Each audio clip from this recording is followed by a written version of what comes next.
Está no ar o podcast Caos Corporativo e nesse mês de junho, com a temporada Orgulho LGBTQIAPN+, na carreira. Formado pela USP e especialista em saúde mental, o psicólogo João Vitor Nascimento já atuou em serviços do SUS e agora integra a equipe da NUMA, Núcleo de Medicina Afetiva, clínica voltada ao cuidado da comunidade. Este é o convidado do episódio de hoje, onde a gente vai conversar sobre discriminação, preconceito, exclusão no ambiente de trabalho e assédio, como tudo isso ainda acontece e como impacta diretamente no bem-estar psicológico, na produtividade e no clima organizacional.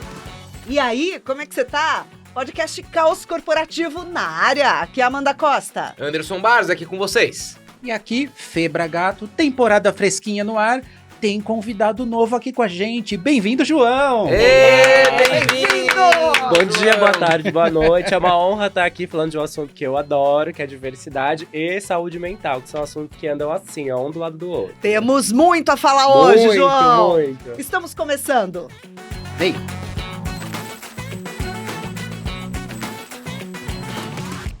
João, é muito tema pra gente falar.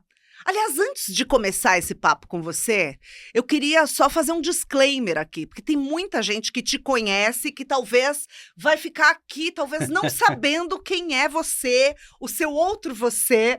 Conta pra gente quem é esse seu outro você que a gente ama. Eu me sinto Batman nessas horas, né? Porque é como se eu tivesse duas vidas. E aí tem gente que me escuta e fala, eu conheço essa voz, mas a cara é outra, né? É porque, pra quem não sabe, eu sou o João psicólogo, mas eu também sou Lacana Botafogo, que é uma drag, que vai fazer 10 anos agora, em Tudo 2025. isso! 10 anos, nosso tempo voa, né? E eu já fiz trabalhos aqui com a Escola do Caos, trabalhos Sim. muito legais. Neste momento, a drag tá um pouquinho dentro do armário, mas tá dentro de mim também, né? E aí eu trouxe um pouquinho dela aqui. Eu até tava falando o jeito de chegar no microfone, na câmera. A gente fica um restinho de drag, né? Tem gente? Vai reacendendo, né? Vai. Eu vi a câmera, eu falei, tem que lembrar que eu não tô de peruca, né?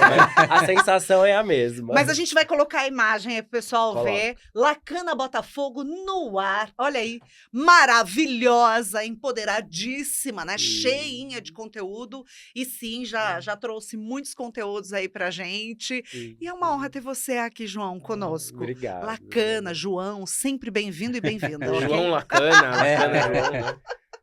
Muito bem, vamos começar falando sobre uma pesquisa. A gente trouxe aqui alguns dados. A Mental Health América fala que 57% das pessoas LGBTQIAPN+, já se sentiram ameaçadas ou assediadas não sexualmente no mercado de trabalho. Fala ainda que 51% já foram assediados ou assediadas sexualmente. E fala ainda que 51% sofreram algum tipo de violência, né?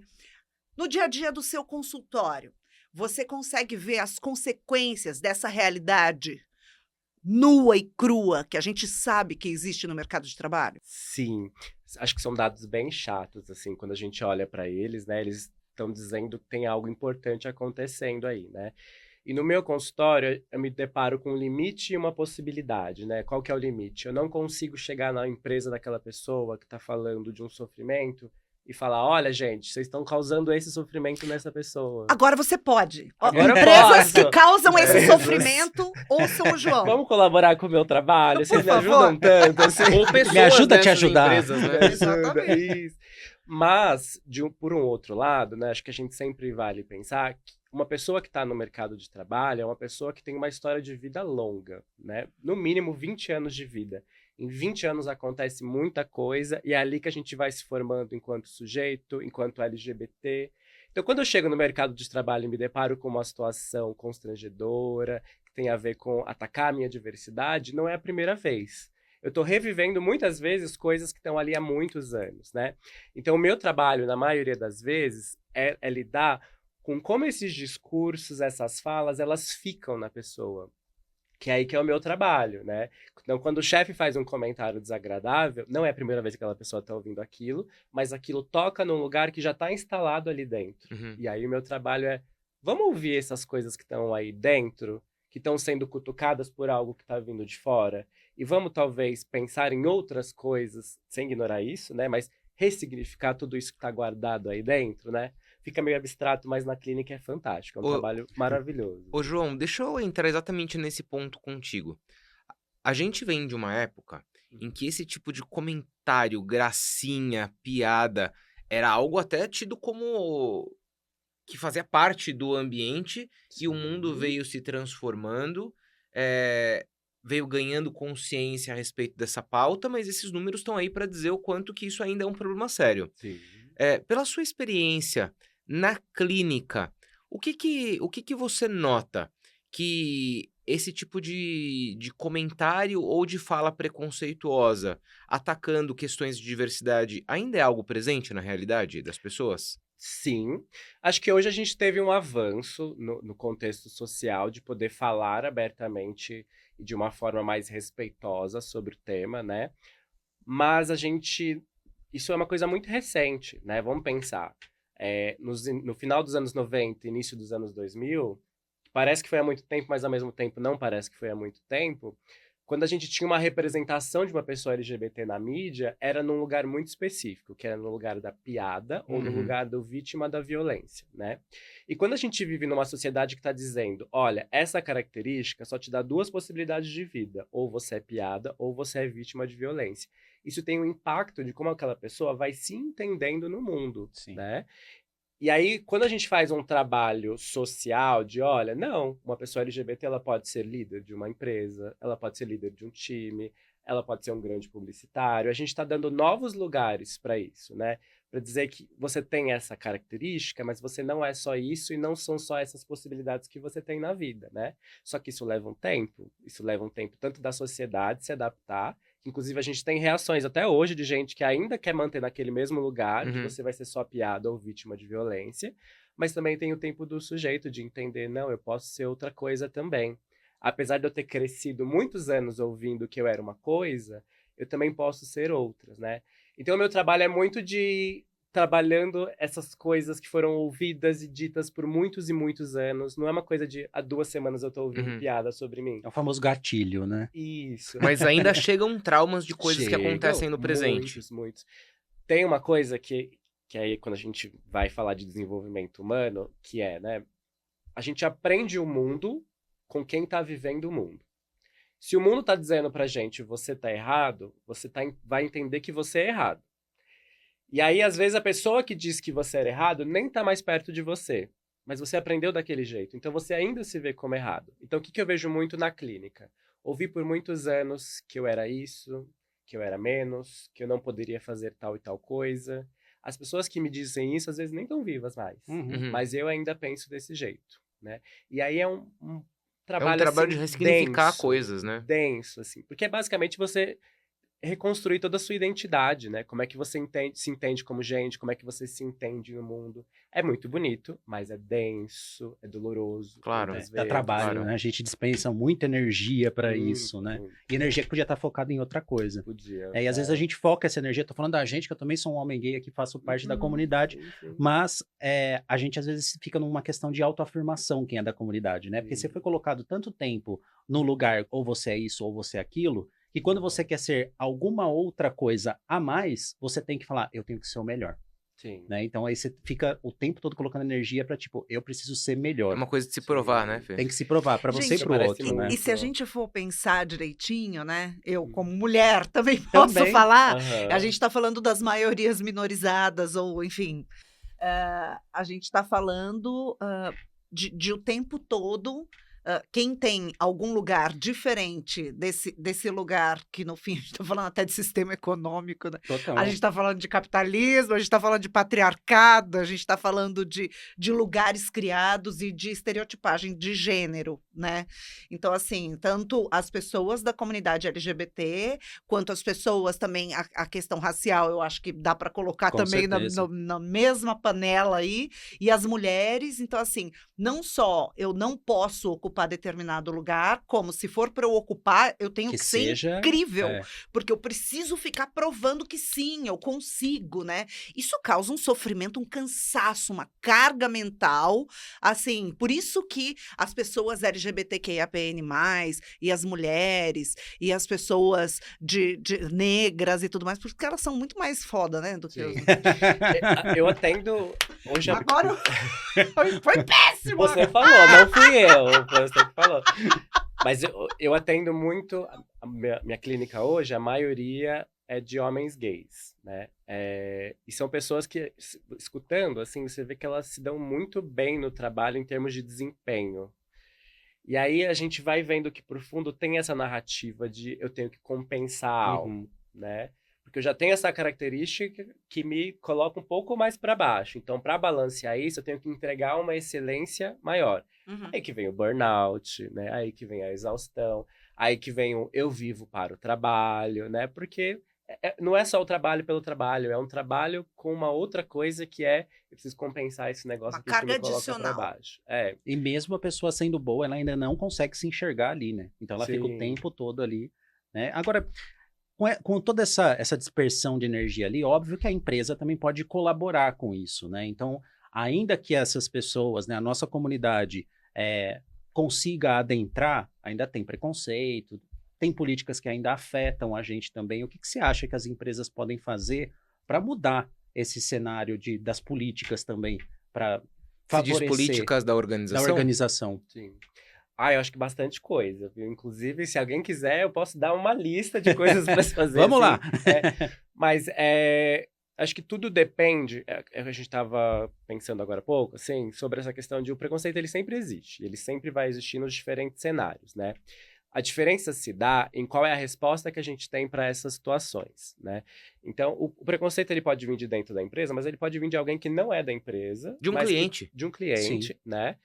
Por exemplo, eu gosto de trazer os casos de quando eu trabalhava na saúde, assim, né? Às vezes a gente não consegue dar conta do que vai vir de um paciente que está ali buscando atendimento num serviço de saúde, né? Aí, só para contextualizar o nosso ouvinte, nosso telespectador, o João trabalhou muitos anos no Sistema Único de Saúde, né? Nessas unidades de CAPS, Isso. né? Eu gosto de ser bem específico, assim, eu trabalhava num CAPS na Cracolândia, Olha. que é bem raiz, assim, uma coisa bem... que foi uma experiência muito gratificante, eu aprendi muito lá e vi o quanto aquelas pessoas têm em comum com a gente, né? Esse tema é para outro podcast, a gente pode conversar depois. Mas essa coisa de a gente não sabe o que vai vir dali, mas a gente pode dar conta de como é que a instituição responde àquilo, né? Então, quando, por exemplo, um cliente faz um comentário que é desagradável, o que eu, enquanto empresa, enquanto serviço, vou responder a este comentário? Eu vou deixar passar batido? Eu vou falar alguma coisa, né? Ou mesmo dentro da empresa, quando eu tô vendo aquela cena acontecer, o que eu faço com aquilo? Eu finjo que eu não tô vendo? Eu faço uma grande punição? Eu faço uma formação para que aquilo evite acontecer? Quando a gente faz essas coisas, a gente está dando uma resposta do quanto a gente está valorizando ou não aquela situação. Então, se o cliente faz um comentário e eu não faço nada, a gente está dizendo, isso não é importante para mim. Você sofre com isso, e eu não estou reconhecendo o seu sofrimento, eu não estou pensando quanto esse sofrimento vai impactar no quanto você quer ou não trabalhar aqui, no quanto você vai ou não se dedicar a este trabalho, né? Ô, Andy, e isso tem tudo a ver com cultura organizacional Claro que também, tem. né? Super. Conta Claro um que pouco, tem. queria que você fizesse essa conexão entre esse conteúdo que o João trouxe e a importância desse tipo de ação da empresa dentro da cultura organizacional. Acho que o ponto fundamental existem organizações que têm essa pauta como algo natural e existem organizações que têm essa pauta só porque é o que o mundo está pedindo como sendo importante. As organizações que eu vejo, do ponto de vista de alinhamento cultural com essa causa, até ensinam os seus colaboradores, por exemplo, como se posicionar com o cliente. Outro dia eu estava num banco que tinha isso na agenda. E quando um cliente fizer comentários preconceituosos e quando o cliente agir dessa forma? Ela estava dizendo, este tema é para ser trabalhado, é para ser tratado e tem que ser tratado dessa maneira. E ela estava indiretamente dizendo para todas as pessoas, isso é uma causa relevante para a gente. Isso é materialização da cultura na prática. Tem outras organizações que falam, essa é uma bandeira importante para nós. No entanto, não, mas ali é o cliente falando, deixa ele ali. Indiretamente, isso é percebido como mensagem pelas pessoas. Com Né? certeza. Porque cultura é aquilo que a gente comunica sem comunicar. Então, fazer a gestão racional desse processo é bastante importante. E o que eu queria ouvir, assim, a gente abriu falando desses números de violência, de assédio sexual e de assédio moral, violência física até, né? E você falou bastante dos impactos psicológicos disso. Mas eu queria que você trouxesse, assim, exemplos do que as pessoas passam, assim, no dia a dia. Exemplos práticos mesmo. Porque talvez quem está nos assistindo, que não faz parte, né, de nenhuma letrinha aí da sigla, talvez não consiga materializar o que é uma violência dessa. Às vezes a pessoa continua pensando, é só uma brincadeirinha, e é isso mesmo que eu queria desconstruir. Sim. Eu acho que é uma boa pergunta, porque a gente parte do princípio de que o preconceito ele aparece só na forma tradicional de violência física, né? E aí vem sempre aquela cena emblemática da lâmpada da Paulista, né? E a gente entende que só aquilo é preconceito. Mas existem outras formas da gente comunicar o que é o preconceito, né? É eu olhar para você, ver uma característica e dizer que você é aquilo de antemão só com base nessa característica, né? E aí a violência entra nisso, mas existem outras formas. Por exemplo, quando eu nunca considero aquela pessoa LGBT para exercer tal função, não simplesmente porque ela tem as habilidades para exercer a função ou não, mas pelo fato dela ser uma pessoa LGBT. Quando ela sofre alguma violência verbal por meio de piadinhas ou coisa do tipo. Que acho que é o que é mais presente, inclusive, é né? o mais presente, né? É porque sempre vem com aquela justificativa do tipo, mas eu falei brincando. Sim. É uma brincadeira, não precisa levar a sério. E aí eu retomo aquilo que eu disse lá no começo, assim, quando a gente faz uma brincadeira dessa, a gente não tá tocando só na brincadeira, a gente tá tocando em toda uma história de vida daquela pessoa, de como ela lida com aquele tema, né? De como é que foi a questão da diversidade a vida toda dela. Quando uma pessoa xinga uma outra de viadinho, ela não é uma pessoa xingando, ela é uma pessoa entrando numa fila de outras milhões ou várias que já xingaram aquela pessoa. Ela, por exemplo, se eu xingo o Fê de viadinho agora, mas sou eu, é o fulano da escola dele, é o fulano da família dele que fez esse comentário. Então, é uma soma, né? Pra ele é essa soma, pra mim sou só eu. Mas pra ele é toda essa história que tá ali voltar em jogo, no lugar do né? trauma, né? Isso, é ressignificar tudo isso, né? E aí eu acho que essas coisas, como elas não são a famosa lâmpada da Paulista, né? A gente acha que não é um problema, mas é uma questão, né? Eu acho que as coisas estão se manifestando hoje, já que se fala mais sobre o tema, de maneira um pouco mais sutil. Sim. Um pouco mais disfarçada, né? Então, assim, no caso de machismo, por exemplo, a gente fala assim, machismo sutil. Então, assim, você acha que existe esse preconceito sutil? Assim, claro que eu respeito. Eu tenho até um amigo, né? Eu tenho até uma amiga. Então, assim, ela não deixa de ser violência porque é sutil, certo? Sim. Acho que tem uma coisa que não é tão sutil, assim, que é, por exemplo, quantas pessoas trans a gente tem numa empresa, né? A gente teve um caso emblemático que rolou essa semana aí, vai ter uma regravação de um filme sobre uma personagem que é trans e colocaram uma atriz que não é trans para executar esse papel, né? E aí a grande questão Qual filme que é? É sobre aquela música do Joga Pedra na Geni. Tá. Tem a ver com, tem essa relação. E E aí a grande questão é, quando a gente vê esse dado, a gente se pergunta, não existem pessoas trans capacitadas para executar esse papel? Ou a gente pensa de antemão que pessoas trans não são capazes de executar esse papel, então eu nem vou procurar? É aí que entra essa sutileza de a gente já pressupor que a gente sabe sobre a pessoa com base na característica, né? Isso vai, e aí da empresa a gente pode pensar em, bom, eu não vou colocar tal pessoa em tal grupo, em tal time, porque ali ele não vai funcionar. Não vou colocar em tal setor, porque... exemplo clássico, né? Uma pessoa LGBT não vou colocar no atendimento ao público, porque o público não vai gostar de lidar com aquela pessoa. E aí né? coloca a pessoa LGBT para falar de diversidade. Sim. Por exemplo. No meu caso. Sim, e tá tudo bem. E no seu caso, Sim. você se especializou nisso, é o que você Sim. escolheu Eu para escolhi você, bancar esse né? papel. Agora, dentro das organizações, em muitas das situações, inclusive a pessoa é convidada a fazer parte de um comitê. Sim. puxar ações, né, propositivas ali para aumentar o respeito e melhorar a situação das pessoas que fazem parte dos grupos minorizados, mas às vezes ela nem recebe a mais por isso, às vezes ela Sim. não está afim de fazer isso. Então, assim, às vezes ela é Sim. afim de fazer. A gente entrevistou em outras ocasiões uma mulher trans que é contadora. É maravilhosa, assim, e ela gosta de falar deste tema. Sim. Ela não gosta de falar a respeito de questões de diversidade, porque ela nem Exato. domina muito bem. Ela não é obrigada a dominar, Sim, porque ela é, É exatamente. só né? ela, né? Exato. É interessante também, é um tipo de violência Sim. sutil, assim, que a pessoa é colocada naquela caixa, né? E tem um recado que a gente dá quando a gente faz isso de... Então, o núcleo de diversidade da empresa vai ser com os LGBTs. A gente tá dizendo, esse tema não é meu.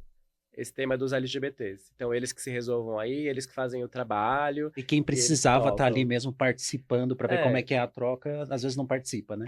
É o Porque as tema... pessoas LGBTs sabem dos problemas que Sim. enfrentam. Sim. Então, quem precisa ser letrado, quem precisa, enfim, receber mais conhecimento, ou melhor, receber mais conhecimento eu acho muito passivo. Uhum. E buscar mais conhecimento seria mais adequado sobre o Sim. tema é justamente quem está fora da sigla, né? Sim. Esse assunto é dos LGBTs e eles que toquem esse assunto, Eles que né? cuidem da pauta, É, né? porque isso não cabe a mim, né? Quando na verdade cabe a todo mundo, né? Faz parte dali da cultura do...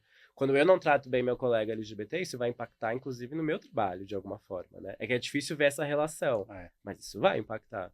Pior coisa é quando o trabalho não anda, porque a pessoa com quem você trabalha e você precisava ter um bom vínculo e que as coisas andassem, não andam.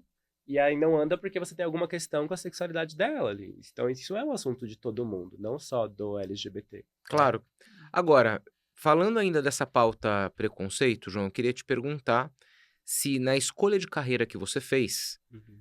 e tendo direcionado o seu esforço e suas energias para esta agenda, para sua especialização, se mesmo diante das suas escolhas você sofreu preconceito. Tá. E se isso de alguma maneira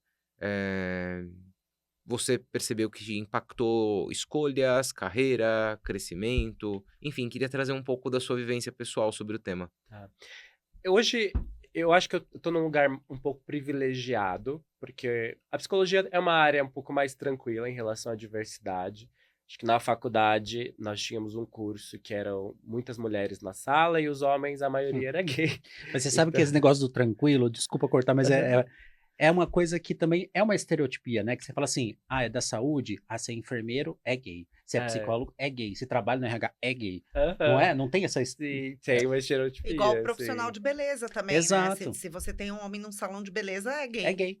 Pronto. Sim, mas eu senti que pra mim veio de um outro lugar essa marca da diferença, né? Que eu gosto de falar isso. A marca existe, ponto. A questão é como a gente lida com essa marca, né? No meu caso, acho que veio num lugar de... Que é o que a gente estava falando agora das empresas, isso é um tema seu. Então, no serviço de saúde, eu sempre fui... Isso em todos os serviços que eu passei, sempre foi requisitado como... A gente tem um caso de uma pessoa aqui que é LGBT, um homem gay, uma mulher trans... E a gente não tá sabendo lidar, vem aqui resolver, né? E aí o convite geralmente vem nesse lugar de, você pode atender? Você pode conduzir o caso? Você pode resolver? Que no começo eu tava entendendo ali esse lugar, e acho que com o tempo eu fui entrando numa coisa de, peraí, estão me colocando nesse lugar, assim, do advogado dos LGBT, né? Uhum. É quase isso, né? O que eu posso fazer em relação a isso? E aí eu comecei a fazer uma escolha, que é uma escolha ética profissional, de vamos fazer isso juntos. Você pode ter dúvidas em não saber lidar com a diversidade, porque, de fato, quando é um tema que fica distante da nossa realidade, a gente vai ter dúvidas. É normal isso, né?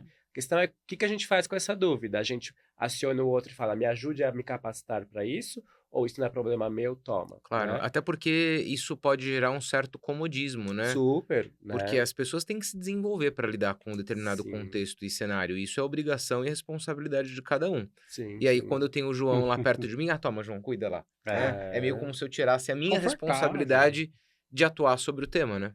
Aí que entra a segregação. Então, eu só lido com aquilo que é semelhante a mim. Uhum. Sim. E aí, numa lógica dessa, a gente não trabalha, né? Porque, basicamente, é lidar o tempo todo com o diferente. É, né? e assim, até falando dessa segregação, a gente tem essa estereotipia e tudo mais. Acaba que é um pouco desse preconceito internalizado da pessoa, da empresa, do amigo, da amiga, que também tem um pouquinho do viés ali e tudo mais. Como lidar com isso? Assim, não só a pessoa, porque às vezes a gente tem a pessoa da comunidade que tem esse viés também, esse preconceito Sim. internalizado, mas a pessoa também que não está na comunidade, a empresa, como lidar com isso tudo? Sim. Eu vou recorrer a Freud agora. Adoro! Veio aí. Freud tem um texto que ele chama Mal-Estar na Civilização, que ele fala muito sobre como é que ele faz essa relação entre inconsciente e um pouco formação de sociedade, né?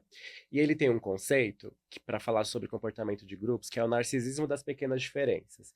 Que ele parte do princípio de que a gente vai entender uma semelhança com o outro e a partir disso a gente vai fazer um vínculo, né? Uhum. Então, o que me une a você? É porque a gente tem algo em comum, né? Quando a gente tem esse viés, a gente está partindo do pressuposto que a pessoa é só aquilo. E se aquilo é diferente do meu, eu não tenho por que fazer vínculo com aquela pessoa. Não tem de onde começar, de onde Não partir. tem de onde.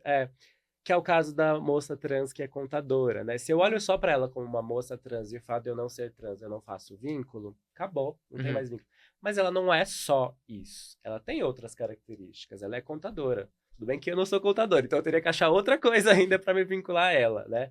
Todo Mas- mundo tem que prestar a declaração do imposto de renda. Isso também temos em Pronto. comum, né? Isso já é suficiente pra fazer vínculo, Não é? não é? Todo mundo tem assunto com Isso. contador. Então, acho que a ideia do viés é olhar para essa característica e colocar essa característica não serve, não consigo mais, né? E o viés, que eu vou também nomear como estigma, né? O estigma, que é um conceito que vem lá do Goffman, que ele diz exatamente disso, assim, eu olho para a marca, eu vejo aquela característica e eu deduzo tudo que aquela pessoa é com base naquela característica. Por essa lógica, todos os gays seriam iguais. Uhum. A gente é igual? Não, pelo amor de como Deus. não é? Lógico. Porque é isso, assim, né? Mais do que a sexualidade, nós temos muitas outras características. E eu posso não me juntar com você por conta de termos a mesma sexualidade, mas tem outras características que é o que faz vínculo também, né? Sabe que Lincoln tinha já uma frase lá né, na época dele em que ele falava o seguinte: eu não gosto de fulano de tal, sinal de que eu preciso conhecê-lo melhor. Então, sempre que a gente tem qualquer tipo de relação em que a primeira sensação é de querer afastar, Uhum. né, é sinal de que a gente precisa se dedicar a conhecer o outro, porque quanto mais similaridade eu achar em outros aspectos da vida, melhor vai ser essa relação. E acho que muitas vezes as pessoas se esforçam um pouco pra isso, sabe, João? Sim, sim.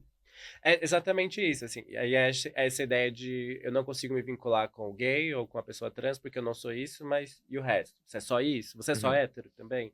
Mesmo vale, acho que uma autocrítica pros gays, assim. A gente às vezes vê um comportamento de grupo de eu não consigo me vincular mais com as pessoas hétero, mas... E assim, só dá pra É olhar isso. pra sexualidade se você for contratar alguém para ou a mulher, enfim, quem for, a pessoa pra trabalhar com isso. Se for uma produtora pornô, alguma coisa assim. Porque se não for, você tem que olhar pra outras coisas Claro. profissionais, né? Exato. Porque assim, o que interessa pra pessoa, É né? verdade, Felipe. Eu ri de Exato. nervoso agora. Mas é. Mas é o fato, né? Você tá Sim. falando uma realidade. Não tem como. Você vai olhar pro. É isso, você vai olhar pra característica da pessoa, tipo, mas você vai contratar ela pra quê? Ela vai trabalhar com o quê? É com o corpo? É com erótico? É alguma coisa assim? Sim. Ok, faz Sim. sentido. Se não, poxa, Sim. se ela é a contadora, se ele é o designer, se ele é o psicólogo, por que eu vou olhar pra isso? Sim, não tem nada a ver, né? E se a gente for parar para pensar, as pessoas hétero não chegam dentro das empresas dizendo: oi, prazer, eu sou a Amanda, sou uma mulher hétero cis.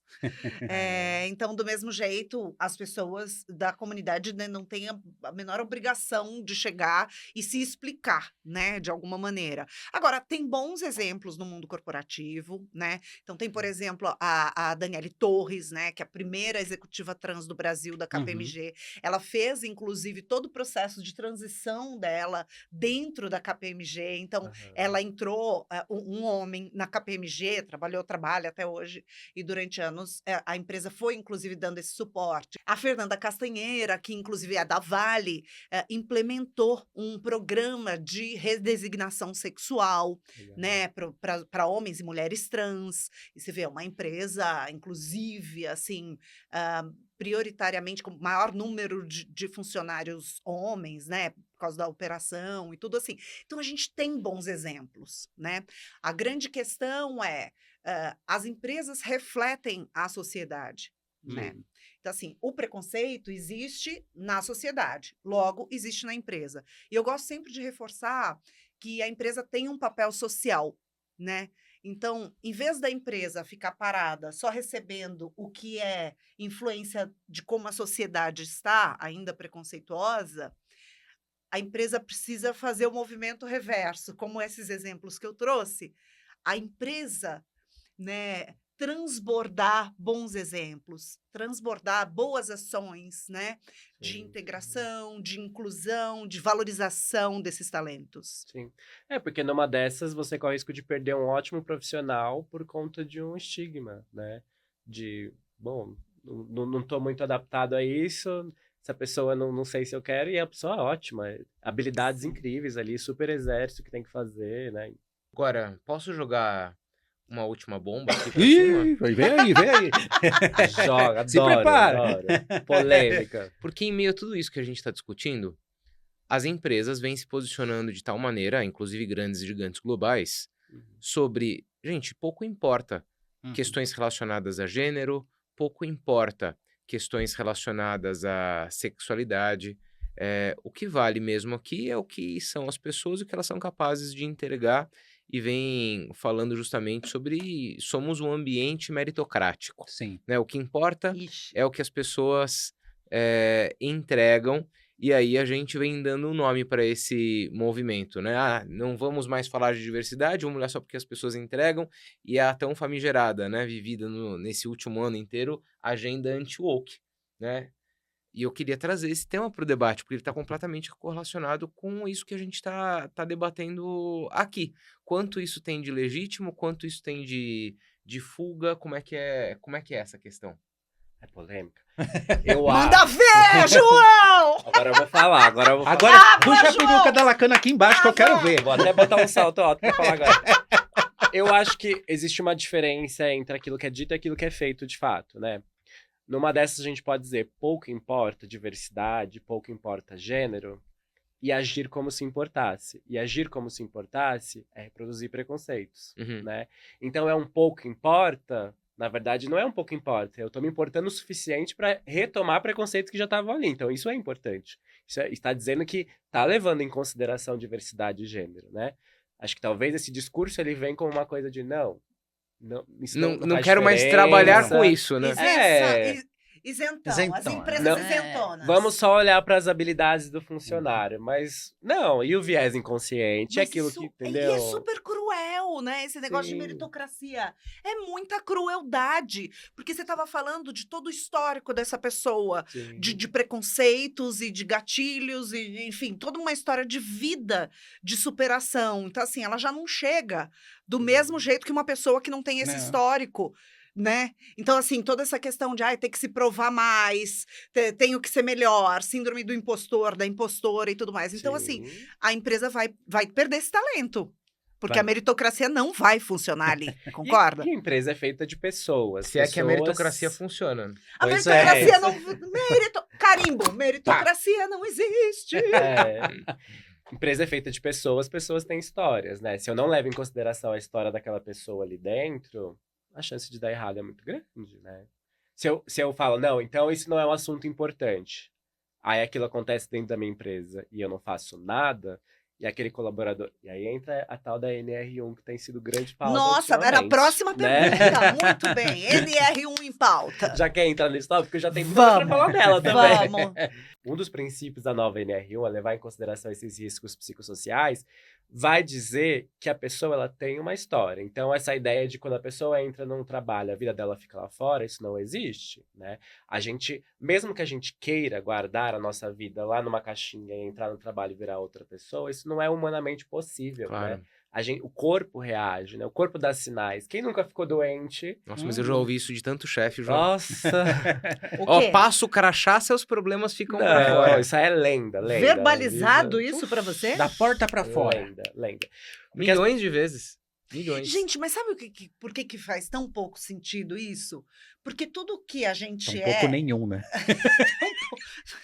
faz zero sentido. Porque tudo que a gente é como pessoa interfere no profissional pro mal e pro bem. Também. Né? Então, todo o nosso caráter, tudo que a gente aprendeu ao longo da vida, toda a nossa ética, enfim, todas as habilidades que a gente veio reunindo ao longo da vida, elas se juntam às nossas habilidades técnicas para que a gente possa entregar um bom trabalho, né? Então, que bom que a gente não consegue separar pessoal de profissional. Que bom. E porque acho que essa ideia de deixa tudo... colocou o crachá, deixa tudo lá fora, ela não leva em consideração de que o nosso corpo vaza, né? Então, eu posso até não tocar no assunto que eu tô tendo lá em casa, mas eu vou começar a ter atestado, porque eu vou ficar mal, eu vou ficar deprimido durante o trabalho, não vou render o suficiente, eu vou começar a ficar doente em momentos que eu não deveria estar, né? Eu vou começar a ser mais agressivo com os meus parceiros de trabalho, mesmo sem entender muito bem o motivo, porque a gente vaza, a gente é uma coisa só. Essa ideia de que o mundo trabalho é uma coisa e a vida é outra, isso é uma coisa construída, a gente é uma coisa só, tá tudo aqui. A mesma pessoa que dormiu e sonhou tal coisa é a pessoa que tá aqui gravando hoje, né? É uma coisa só. Então, não tem como ignorar tudo isso, né? Dizer assim, não, vamos falar de diversidade no trabalho, porque isso não importa pra gente. Importa, porque se aquele trabalhador estiver sofrendo, ele não vai trabalhar direito. Ele não vai ter gosto de fazer esse trabalho. E uma pessoa sem gosto de trabalhar... a gente já sabe o resultado, né? Sim. E como é que a NR01 organiza essa demanda dentro das organizações, né? Torna isso uma obrigatoriedade. Sim. Então, ela passa a reconhecer, primeiro, essa questão de que não existe essa diferença entre lá fora e aqui dentro, né? E aí ela passa a entender que a empresa tem um papel de contribuir ou não com este sofrimento, né? Então, o quanto esse ambiente da empresa está favorecendo ou não um adoecimento que aquela pessoa pode vir a apresentar. Por que aquele funcionário X está tendo vários atestados de saúde mental e qual é o papel da empresa nesse número de atestados, né? Quando a gente começa a pensar assim, nossa, todo mundo nesse setor está meio estressado, todo mundo nesse setor está ficando com atestado, todo mundo nesse setor está pedindo para sair desse setor. O que está acontecendo? Aí a primeira coisa que tá tendo alguma coisa em casa. Deu algum problema lá com o marido. Não. Às vezes a gente tem que olhar, A né? norma obriga a empresa a olhar isso, Olhar né? pra dentro. Então, por exemplo, também setores que têm muitas horas extras, que as pessoas não tiram férias, né? Então, as empresas, assim, fica declarado que é obrigação da empresa olhar para isso. Assim como um dia ficou declarado que precisa usar equipamento de proteção individual para cuidar da saúde física, para que as pessoas usassem luvas, botas, capacetes. Cinto para não despencar, né, das coisas. Hoje, então, assim, é um deparo interessante, né? Porque qual é o EPI da saúde mental? Porque não é visível, né? Palpável. E você falando a respeito de férias, a gente acha que é um negócio bastante banal. Eu conheci há algumas semanas um profissional, que ele inclusive tinha sido desligado da empresa na qual ele trabalhava, que ele passou 20 anos sem tirar férias. Gente. Trabalhando o tempo inteiro. 20 anos. Então a gente acha que tem algumas coisas que já estão super resolvidas, né? Nada. Tá nada. A gente tá ainda, ó, com Não, muita e coisa você vê pra que consertar. às vezes é o próprio funcionário ou Não, funcionária... e ele se orgulhava, tá? Sim, Pois é. Ele se orgulhava fala, disso, ó, tá? que fala, não, eu quero vender minhas férias, porque essa grana eu vou usar para guardar, não sei o quê. E a empresa é corresponsável, de novo, o papel social da empresa, né? Falou assim, não, você vai tirar férias. Né? Porque existe uma legislação, inclusive, a ser cumprida, e a gente não vai burlar essa legislação, existe um porquê. Então, a empresa também, contornando esse desejo maluco aí dessa pessoa, e eu meio que obrigando essa pessoa a se cuidar, né? Pois é. A gente romantiza o desgaste, né? Sim. Inclusive, aí eu poderia ter depois- mais férias, tá? Só pra deixar a dica e o recado. Bacana. Tá Anota anotado aqui. aí, viu? Anotado aqui, só se quer mais férias. Isso. Eu tô dizendo que a gente Você romantiza... quer mais férias também, João? Agora que eu tô numa rotina mais autônoma, eu posso decidir minhas férias, só que aí tem esse problema. Aí se eu tiro férias demais, aí eu fico espalhando minhas férias pelo ano. Assim, mas por Que isso é bom ótimo. também, Ah, não eu tem tô adorando. problema. Eu acho que pequenos adorando. descansos também são Eu importantes sinto e falta de resolvem. trabalhar também. Eu não romantizo o excesso, Ai, mas eu sinto ai, falta. João. Não, eu não romantizo, não. Eu tô na linha contrária, eu romantizo o descanso. É isso Ótimo. aí. Mas acho que é isso, assim, nessa ideia de romantizar o excesso, a gente vai adoecendo, às vezes nem percebe, né? Então, eu tô trabalhando bastante, tô passando do horário todo dia, o chefe virou para mim e falou, a meta tá em 120%, tem que entregar 120% de você. Tá tudo bem. Mas aí tá com pressão alta, não tá conseguindo se alimentar direito, tá com crise no relacionamento em casa, porque não consegue ter tempo para poder dividir esse tempo com a família e tudo mais. A gente vai vazando, né? Esse sofrimento, ele aparece por outros lugares e a gente não se dá conta dessa relação causa e efeito, né? Sim, e as coisas não, assim, ainda mais para uma pessoa da comunidade, né, que é mais pesado ainda. Não para de surgir problemas novos, a agenda anti-woke, né? Mas a gente sabe que algumas coisas são cíclicas na comunidade e no meio corporativo. O que você acha que hoje é mais prioritário? A gente sabe que tem um monte de coisa, mas para a comunidade, para a empresa ali, para entrar num consenso, o que é mais prioritário para resolver? Eu acho que a gente hoje vive esse momento, que é um momento bom e ruim ao mesmo tempo, a gente fala mais de diversidade, isso é ótimo. E aí o desafio é quem fala de diversidade, como fala e como é que a gente pode fazer disso uma conversa de todos. Que eu acho que é esse o problema, né? Que é que a gente estava falando agora há pouco de diversidade, como é que a gente vai falar de diversidade na empresa? Faz um núcleo aqui de diversidade, aí bota o fulano ali, que é a bicha ali do time de marketing, bota outra ciclana ali, que é a sapatão, e aí eles tocam um negócio, né? Isso não é fazer um trabalho de diversidade de fato. Porque o problema da diversidade não é em quem é diverso, o problema está no resto Claro. ali, né? No vínculo, né? Na troca, né? Então, eu acho que o desafio hoje é a gente poder entender que isso é um assunto de todo mundo. E para a gente entender que é um assunto de todo mundo, as pessoas têm que se sentir confortáveis para dizer, isso eu não entendo. Uhum, Eu não sei como é que te chama, eu não sei qual pronome que eu uso com você, eu não sei nem o que é pronome direito. claro. Tudo bem poder falar isso, né? Ô, João, agora tem uma pegadinha nessa conversa aí, sabe por quê? Eu concordo absolutamente com o que você está falando. Não é porque eu tenho, de repente, né, frentes e iniciativas de diversidade que as pessoas que tocam essa frente têm que ser pessoas da comunidade. Inclusive, as pessoas da comunidade podem não querer, né? Como foi Exato. o exemplo que você falou, querer fazer parte dessa frente. No entanto, vai um time sem representatividade cuidar dessa iniciativa. Eu já vi os comentários, não, mas cadê o lugar de fala? Cadê o pensamento? Então, assim, tem alguma zona de equilíbrio que eu acho que talvez a gente não tenha encontrado ainda a respeito Sim. disso, né? Sim.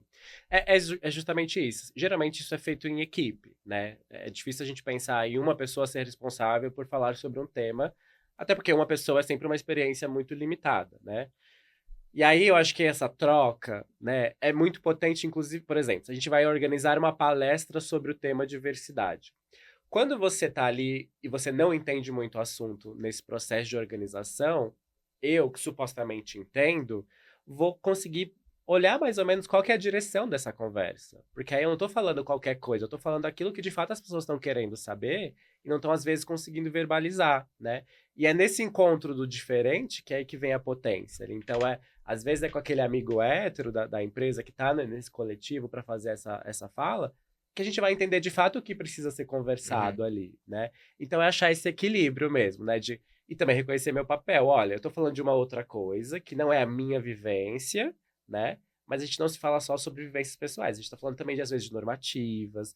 A gente tá falando de conceitos que são além da vivência daquela pessoa, né? Então, por exemplo, o conceito de gênero, isso independe do qual é o meu gênero. Existe um conceito lá do que é gênero, do que é transexualidade, né? Isso eu não preciso ter vivido, eu posso ler aquilo e falar, é isso, aquilo, né? Porque às vezes a gente esquece que essas discussões, elas ainda estão num campo meio básico, assim, de entender, por exemplo, o que é uma pessoa trans de fato, né? O que é cis? Quando a gente fala, você é cis, tem até vários memes na internet, né? Chega pra uma pessoa X e fala, você é cis, a pessoa não sabe o que é cis, né? Se ofende, fala assim, não sou cis, não. E aí, pra dizer o que é cis pra alguém, você não precisa ser uma pessoa trans, você pode só entender o que é o conceito de cis, né? E isso qualquer pessoa pode fazer, né? Isso não é uma coisa que é específica de alguém da comunidade. Sim. Mas eu, como uma pessoa da comunidade, vou poder dizer onde partes da cultura da empresa vai me afetar, e aí talvez seria interessante a gente investir numa formação naquele sentido. E eu, como uma pessoa que não sou da comunidade, vou poder dizer onde talvez eu peco e tenho dúvidas, e a gente pode investir numa formação também naquela direção, né? Então, acho que todos podem colaborar de alguma forma para isso. Aliás, explique, por favor. Vai que tem alguém na audiência que ainda não ouviu falar o que é cis, porque trans, talvez as pessoas conheçam mais de cis. Tá. Aí eu vou ter que dar uma outra aula antes, que acho que é a diferença de gênero e sexo, né? Quando a gente nasce, o médico, a médica, o profissional que está ali fazendo parto, olha para os genitais e a partir daquilo ele determina o seu sexo, né? Então, se eu vejo um órgão masculino, eu vou dizer que é um homem, sexo biológico, homem. Se eu vejo um órgão feminino, sexo biológico, mulher. Isso está no campo do biológico. Gênero já vai para uma outra parte que já não é mais biológica, é mais social, que é, a partir do momento que eu olhei para aquela criança que tem o pipizinho, eu começo a dar roupas de determinada cor, eu dou um nome específico, e esses elementos eles estão ligados a uma ideia de gênero masculino, né? Então, gênero é tudo aquilo que é construído socialmente. Então, a gente tem, quando a gente vai falar de gênero da gente, a gente tem essas duas partes. Tem uma terceira, mas isso não vem ao caso agora. Que agora eu tô curiosa. Bom, não dá pra Agora soltar acabou assim. Qual que é a terceira? A terceira é a expressão de gênero, que é como a gente se mostra. Né? Sim. Então, a gente tem essas duas partes, né? Que tem até um desenho famoso na internet que é um biscoitinho. E aí, sim. no biscoitinho, ele coloca o Vamos sexo. colocar aí. Vamos colocar aí. mostrar o biscoitinho. Põe aí. Ele vai colocar o sexo na parte do genital e o gênero na parte da cabeça, né? E aí você tem uma conformidade. Então, eu tenho um sexo biológico masculino, e aí eu entendo que meu gênero é homem. Então, eu sou homem, eu me entendo como homem, e o meu sexo biológico é masculino. Então, a gente tem essa paridade ali dos elementos, a gente vai falar que isso é cis. Quando eu tenho... Que é cisgênero, né? Cisgênero, Isso aparece na química também. Agora eu vou ir lá longe, né? Porque eu lembro que quando tinha uma troca lá de elementos, a gente falava que era cis ou que era trans. E é um pouco essa lógica também. Quando eu tenho um sexo biológico masculino, ou seja, nasci com um órgão masculino, mas eu me entendo como uma mulher, meu gênero, minha parte social e psíquica é feminina, tem essa parte que faz esse X, né? Essa troca do... E aí a gente vai falar que é o trans, né? Então, meu sexo biológico é masculino, então, meu órgão é masculino, caso eu não tenha feito a cirurgia. Meus cromossomos são do tipo masculino, XY. Mas eu me entendo, a minha parte psíquica social é feminina, trans. Então, tem esse xizinho ali, sabe? Não sei se ficou claro. Super! Cis, então, a gente tem essa equivalência do sexo biológico com o gênero. E trans é quando tem esse cruzamento ali, né? Um sexo biológico de um lado e o gênero do outro, né? Isso é um resumo do resumo, assim, porque dentro do gênero a gente tem muitas possibilidades. E a expressão é como eu vou mostrar tudo isso pro mundo, né? Que aí também já é uma outra... Uma outra agenda, belzão, né? É um belzão. Verdade. É que às vezes dá uma confundida na cabeça da galera, principalmente quando você fala assim, mas a pessoa trans é heterossexual? Aí você fala, sim, porque de repente é uma pessoa, sei lá, é um homem trans e que se relaciona com mulher. Sim. Então é uma pessoa heterossexual. Isso confunde bastante. Né? Eu gosto de dizer, pra simplificar muito, eu gosto de dizer assim, cis e trans é o que eu sou. Gay, lésbica, bi é o que eu gosto. Ponto. É isso. Identidade de gênero, orientação sexual. O que eu sou, o que eu gosto. Às vezes a gente cola as duas coisas. Então, se é trans, automaticamente gosta de tal coisa. Não. Se é gay, automaticamente é tal coisa. Não. São coisas diferentes. O que eu gosto e o que eu sou. Já dá pra salvar esse podcast pra fazer parte da sua trilha de diversidade de formação aí, tá vendo? Já dá. Exatamente. Eu tenho uma aula inteira só sobre isso, assim, que eu dava no serviço de saúde.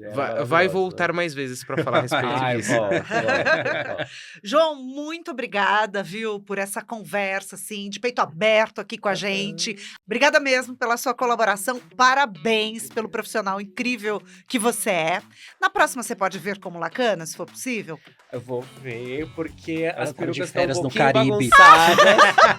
Ela tá de É que a gente tem férias. saudade dela. Eu também. Eu que agradeço pelo convite. Acho que eu gosto muito de falar sobre diversidade. Esse foi um papel que me colocaram inicialmente, mas que eu aceitei porque eu me identifico com ele, né? Acho que nem toda pessoa LGBT precisa ser a pessoa que fala de diversidade, mas eu escolhi ser porque eu gosto, né? E acho que drag tá aí, drag também me dá esse lugar um pouco assim, e eu digo que Lacana está de licença prêmio, né? O funcionário colaborou muito para um serviço, que no caso foi a cena drag, e aí agora precisa descansar por um tempo, né? Muito Isso bem. aí. Quando ela voltar de férias, as portas do podcast Caos Corporativo estarão abertas. Aí fica na dúvida se ela tá no Caribe ou nos cabides do meu guarda-roupa. Cabides ou Caribes? Obrigado, João. Obrigado, Lacana, que está aí também. Tá aqui. Foi uma honra ter você aqui com a gente. Obrigado, João. Volte muitas vezes. Ah, e você que tá aí em casa, compartilha esse episódio, manda pros amigos, manda pros inimigos, larga o seu like. Semana que vem a gente tá de volta com mais um episódio dessa temporada que é um orgulho pra gente. Um beijo e até semana que vem. Tchau, tchau. Tchau.